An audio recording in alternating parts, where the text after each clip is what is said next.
Oh, dude. Boy.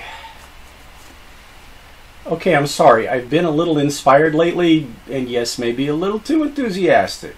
But it's either this, or you get recycled and dissolved into pulp and stuff like that. So, let's see what we can do for you. Alright, better than new. Ready to take on thrusting with Japanese-style swords?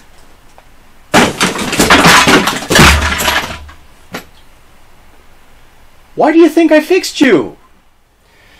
Alright, I had to promise stab him I'd go easy on him, but I finally wanted to get around to the topic of thrusting with Japanese-style swords, which, in the spirit of stabbing two stab-ems with one video, also wanted to talk about Gunto in this application.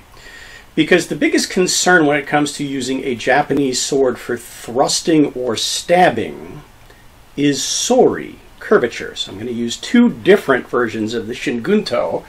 First of all, my favorite Murasame, which has very little curve, similar to the average Uchigatana. And then I'm going to use my antique Seigi, which has, well, significantly more. And we'll take a look at what the differences are. Now, before we get going, caveats, yes, as always. I don't consider myself any kind of master expert, anything like that. Just been doing this for a long time, so hopefully I've got something useful, meaningful to offer. Or maybe you just like the way I explain stuff. If so, thank you so much. But caveat 2 follows immediately. I never intend to contradict whatever you're being taught, studying, practicing. Again, this is my take on studying, well, many different arts and techniques and combining it, hybridizing it to what works for me, which gets into caveat 3. This is never intended to be the teaching of any traditional system. Okay? Now, wanted to cover, before I get into it, a couple of basic concepts that I covered in my series on Practical Chinese Gen.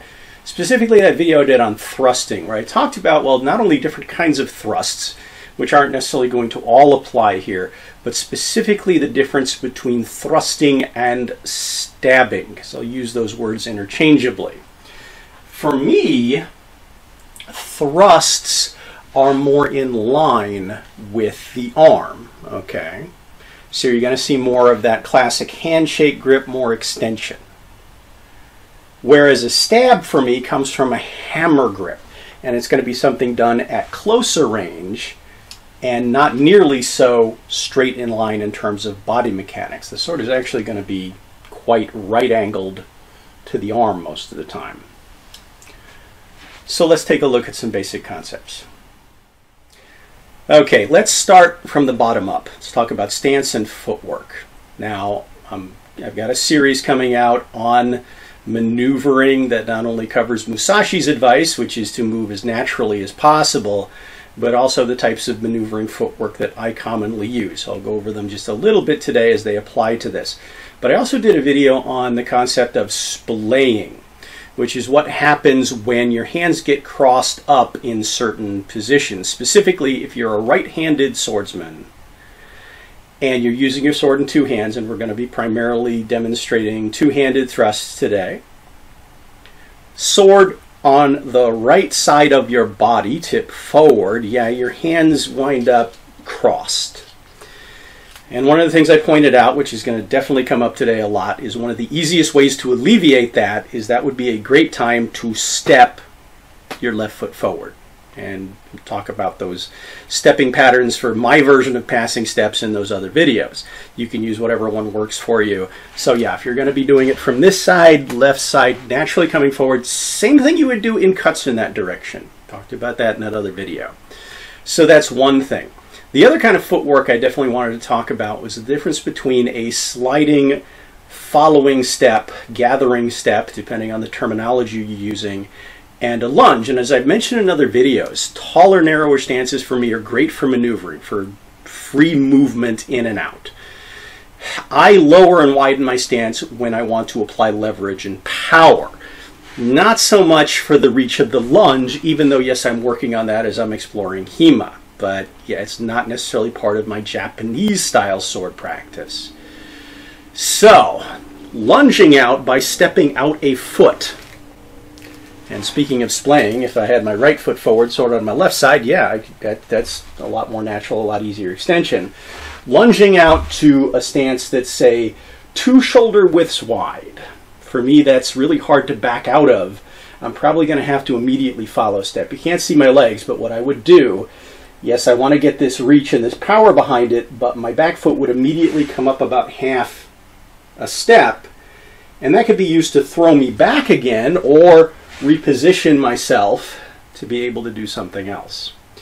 So basically what I tend to do most often if I want to advance with the same foot forward is I'll go ahead and take that big step, get my weight off that front foot, throw it forward, and have the back foot naturally just come with me. I've also talked about when I get into measure, I tend to lean forward, reduce my target profile, and it also gets my body behind what I'm doing a little bit more. So you'll see that shift as well. Does that make sense? All right, let's work up the body. Let's talk about center of gravity and balance and how to chain that into what you're doing and not, well, overextend. I also did a video on this. It wasn't very complete, but hopefully it had some useful concepts. But recapping the major points, center of gravity, which is slightly below your navel and a little bit forward, needs to stay between your legs. Okay, so you don't want to over lean. So the rule for that would be when I am in full extension, whichever foot is forward, my front knee does not go past my front toe, and my shoulders also don't go past my knee. All right, and there's similar things for making sure I don't go too far backwards. So that's one concept. But the other concept I brought up on that video is the concept of body arms, which if you're a Hema practitioner, especially of rapier, small sword, or a sport fencer, it's backwards. And as I'm studying it, practicing it, it's very alien to me, the concept of extending the arm and then moving the body. The way I chain body mechanics in pretty much everything I do, armed or unarmed, is this rule of body arms, that my body moves first and then the arms follow. And if you think about, and I'll talk about this in a video dedicated to this topic particularly, but think about a bullwhip. It starts with a fairly smooth movement, well, of your entire body in many ways, just like any other martial arts, right? But then the construction of the bullwhip, thick, heavy, not terribly flexible, but then it tapers down to something that is very, very light. And the way it cracks is you create that momentum, and then as parts of that stop in a sequence, you're left with all that momentum focused on the lightest, most flexible piece of that implement that then is actually capable, and yes, this has been myth busted, of creating that crack by breaking the speed of sound. So being able to put, and yeah, I've been accidentally hit by one. I know how much energy it's got in it. Yeah, yes, I do work with bullwhips as well. But that is kind of the same mechanic that I'm applying here. So my thrust, you're going to see my body move first, which also helps me set up any kind of parry, wedge, anything like that, or come out of another technique before I move into the next one. For me, it makes my thrust less, well, predictable. I'm not telegraphing it nearly as much. My body's moving forward, and I also talked about how my body might be moving forward just very subtly. You might not be able to really see it from the front, how much I'm moving forward. Maybe a little bit if you're keeping your eyes here. But all that's really telling my opponent is I'm attacking. And I'm using the same body movement no matter what kind of attack I'm using. The other thing to talk about in terms of predictability, that if you have studied swordsmanship or fenced or even work with empty hand stuff, the difference between circular strikes and things like straight kicks and punches, yeah, sometimes they're harder to see coming. They're also things that you can miscalculate the acceleration and they get there, well, slightly before you expect it if you're relying on your eyes and not on things like measure, and yeah, we'll talk about that as well. So let's talk about thrusting mechanics, starting with edge alignment. All right, in my video on thrusting with a Chinese Jin, with one hand I demonstrated how the sword can thrust from a blade orientation that's anything from, well, edge up turned inside like this with my elbow turned towards you to all the way edge up this way with my elbow turned out. Almost 360 degrees. And they all have different dynamics and purposes and things like that. But the biggest issue is going to be, okay, so what are you doing big picture? What technique did you just come out of? What are you doing in sequence, or to do something very unpredictably? Just because you happen to be in one position edge alignment as you thrust, as compared to cutting. When you cut, yeah, your opponent will see that blade move, and we've talked about blade return paths and things like that before. I'll talk about this more and more as we talk about, you know, what you can do from different positions. But the thrust tends to come very spontaneously from any position where that tip comes in line with your opponent. So it can be very quick. It's also good at getting through guards. And we'll talk about different philosophies of use of the thrust here in a second. So think about that. Just because you happen to be, say, in this position doesn't mean this is where the thrust is going. It could come over here very quickly from a completely different angle. So a thrust is a great technique to insert amongst, well, many others. Cuts, parries, slashes, shortcuts, things like that. It's a very, very useful technique. Even though it's not necessarily seen as much as cutting in Japanese swordsmanship. Doesn't necessarily get a lot of respect, but yeah, if you study other forms of swordsmanship that have a lot of thrusting, this is going to make sense. Now that 360 degree rotation with two hands, it's still doable. And if you're a longsword practitioner in HEMA, yeah, this is going to make a lot of sense. It's going to be very similar. The biggest differences are the weapon is shorter, it's curved, and you can't do so many of those, you know, thumb grip shifts effectively with a katana versus a longsword. You know, you might think Messer, kind of, gross Messer, long Messer, something like that.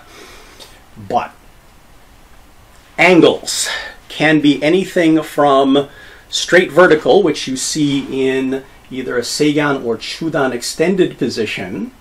So this would be good, for instance, for thrusting towards the face with a simple extension. It could be used for a straight thrust to the body solar plexus. You could suddenly drop it down like you're going into a low guard and come in for the legs. Many, many different possibilities. It's also, when we talk about philosophy of use, we'll talk about stopping thrusts. But I don't like the mechanic of it, and some of my instructors didn't like the mechanic of it. It does tend to give you the most reach in certain ways. But for chaining body mechanics, especially with more curve in the blade, not so much. I tend to prefer, and if you're a fencer, you'll see some of the differences in posture. At least rotating the blade, again, depending on stance and other factors like where I'm moving, what I'm doing.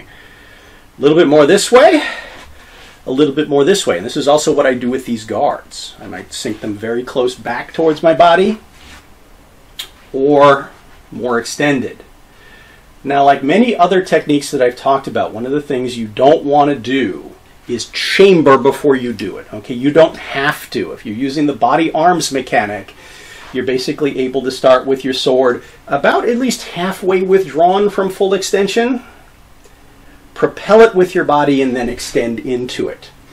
So yeah, it can be a very quick, short movement, very efficient, and doesn't overextend you.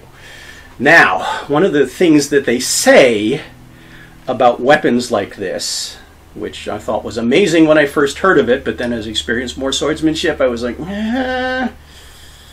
is it really? Okay, what am I talking about?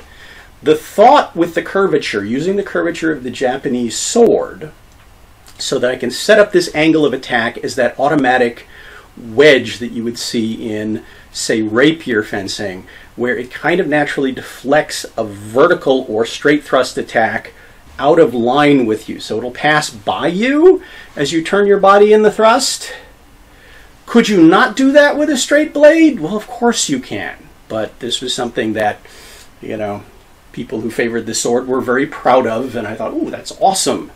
But then I realized a lot of other swords do it too, just a little bit differently. Now, the more curved your blade, yeah, that makes a lot of difference, and we'll talk about the mechanics of the more curved blade in a second, because, as I said, that really does change up these equations. These positions tend to give me more power. My shoulders, I feel like, are in just better alignment to really get a good, powerful thrust. Compared to this, yeah. I just feel like I can thrust better with my weapon at an angle, or maybe completely horizontally, okay? Now, again, when we talk about wisdom from, you know, the olden days when these were used pragmatically on the battlefield or in duels, one of the things I heard was that if your blade is turned more sideways, it slips between ribs a lot easier, and also once it gets into soft tissue, you get a whole lot more of a,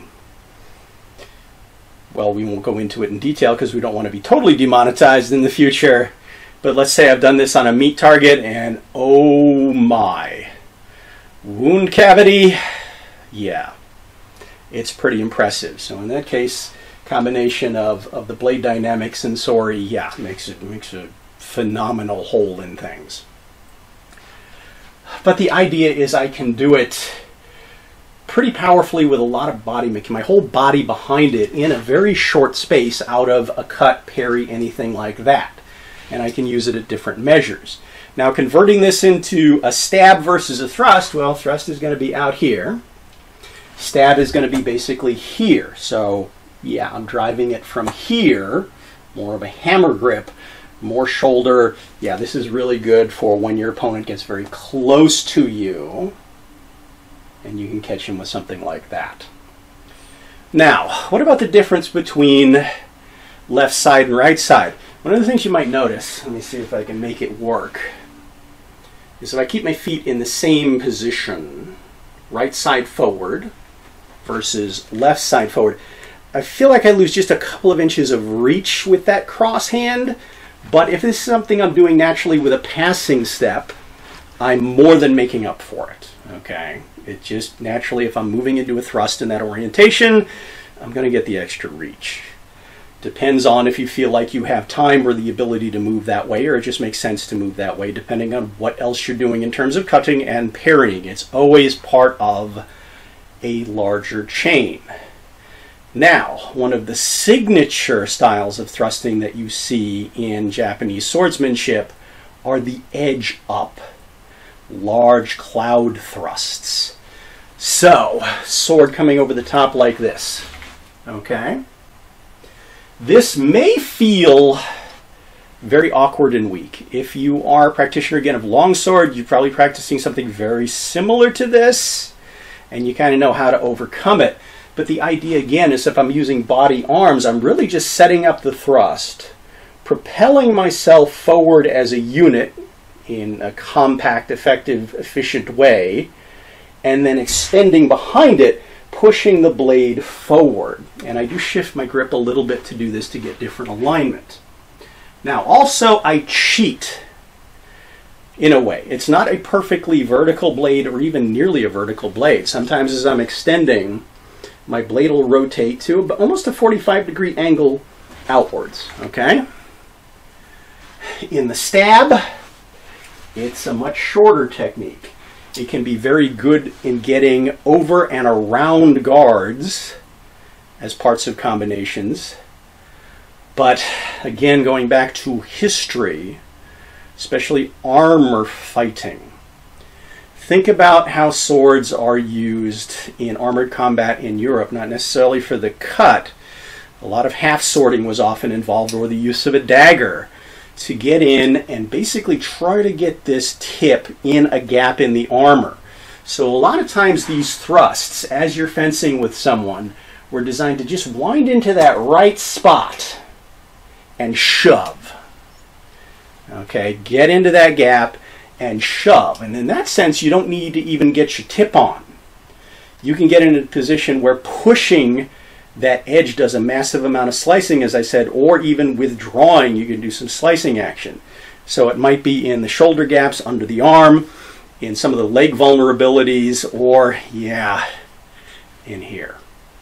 So those would be the targets that you tend to aim for in, well, old school battlefield thrusting. So, different orientations, different combinations, and you could certainly alter what you're doing depending on your technique. Hopefully it's something that you could just initiate in the moment when it's aligned and you have that micro opening. Really quick, effective thing. Let's talk a little bit about philosophy of use. All right, what do I mean by philosophy of use? Well, certain tactical applications. One I'm going to go back to definitely is Musashi. He thinks of two different kinds of thrusting, kind of based on target, but mostly based on intent and strategy. And I've also learned similar things from other schools of swordsmanship. Musashi will talk, for instance, about the thrust of convenience, where you really just can't move your sword very much from side to side because, well, whatever reason, and it just makes more sense to come in and go for, well, in that case, because it's probably an emergency, center of mass, going for the body. There is another extreme to that where we talked a little bit about this already, or at least I mentioned it, the concept of the stopping thrust. And this was an exercise I practiced in fencing where you extend in one of these guards, whatever it happens to be, but your mission is to try to keep your tip pointed at the enemy's face or throat, no matter what he does. Okay, just keep that extended and keep him held off, or keep pushing him back with this every time he tries to move, and you can move into parries and things like that, or in and out of measure, whatever you need to do. But the idea is you keep that thing right up his nose. Okay. The other thing about this particular sword that's different than more, well, thrust-centric swords is I do actually prefer the somewhat shorter Kisaki. The longer one would give you certainly better penetration. It's pointier. But for actually being able to hit an opponent and, you know, dump some energy into him, kind of stop him, push him back, think about the difference between stabbing somebody with a hypodermic needle or a shovel. So sometimes a bigger thing hitting him, it might not go in as deep, but yeah, it might have a much more profound effect. Plus, yeah, I've bent these a lot less often than the tips of the longer versions, which they're kind of easy to damage. So, there's that. Final note. Let's get back to this. Okay, yeah, more curve. One of the things that comes up in HEMA, the difference between thrust-oriented swords, straight swords, and sabers. You see the same thing in Chinese swordsmanship. The mechanics of not being able to have your hands, arms straight behind a blade. Can't really chain the power into the thrust as much. You can certainly still make an effective thrust with good body mechanics, and the mass and sharpness of the weapon is not going to be quite the same as a straighter sword. And the biggest thing I found is that aiming the thing, if it's bent, is a lot harder. It's not nearly as natural as aiming the thing that's straighter. So for me, the more curved the blade is, the more I favor things that look more like stabbing, okay, that tend to go more around those corners than the straight thrust. For me, the straight thrusts, yeah, I don't get the same body mechanics with the curved blade as I would if I was hitting more like this. The other thing is, yeah, that curve for parry combinations that then get in spaces, it's also going to be different. It's going to be bigger. And this is going to be true of all sorts of sword techniques. So yeah, bringing that tip around, for me, if I'm coming out of another technique and then moving quickly into a thrust, it's going to look like it's coming around a corner a lot more. That's going to be the biggest difference. Now, these swords have fairly short handles. Does a longer suka make a difference? Well, depends on how you use the sword and what you're comfortable with. Could be something that's more stable and keeps things more in alignment. Again, if you're used to something like a European longsword, yeah, you're going to feel some differences depending on the type of blade, the shape of the hilt grip, length of the grip. But I really feel like it's about more how the sword feels to you. Does it feel like an effective extension of your body? And one of the things I talked about in my video on Musashi's concept of measure, the short arm monkey, do you feel like you can comfortably reach out and touch your target with whatever move you're doing? That's your hallmark, that you don't have to stretch and overreach. Yeah, the mechanics are going to be different if I'm connected to a curved sword for doing that versus one that's straighter. Gives me a little bit more reach, a little bit different energy. All right. Did all that make any sense? Let's get that conversation going in the comments. I'm happy to try to answer your questions as best as possible. And again, those tend to inspire future videos, so keep it coming. But otherwise, as always, thank you all so much for watching, and I do hope to see you back for more.